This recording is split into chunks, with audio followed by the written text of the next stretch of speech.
ఇక యాదగిరిగుట్టలో ఈ నెల 18న గిరి ప్రదక్షిణకు శ్రీకారం చుట్టనున్నారు ఆలయ అధికారులు. స్వాతి నక్షత్రం పురస్కరించుకుని ఉదయం 5:30 శ్రీ లక్ష్మీ నరసింహస్వామి వారి గిరి ప్రదక్షిణను ప్రారంభించనున్నారు. దీంతో ఇవాళ ఏర్పాట్లను పరిశీలించారు ఆలయ ఈవో భాస్కర్రావు. గిరి ప్రదక్షిణలో సుమారు 500 మంది పాల్గొంటారన్నారు భాస్కరరావు.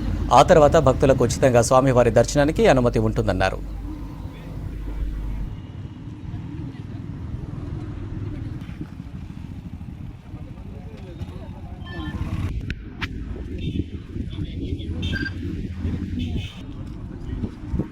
స్వీపింగ్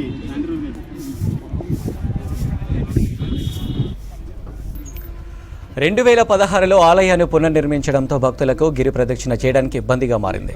ఇప్పుడు రాష్ట్రంలో కొత్త ప్రభుత్వం ఏర్పడగానే పాత ఆచారాలను పునరుద్ధరించాలని నిర్ణయించారు అధికారులు. గతంలో స్థానికులు మాత్రమే గిరి ప్రదక్షిణ చేసేవారు. అరుణాచలం, సింహాచలం తరహాలో భక్తులందరికీ ఈ అవకాశాన్ని కల్పించాలని నిర్ణయం తీసుకున్నామని తెలిపారు టెంపుల్ ఆఫీసర్లు.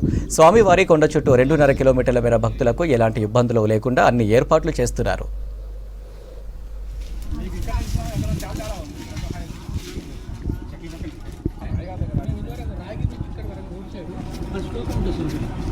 గోవింద గోవింద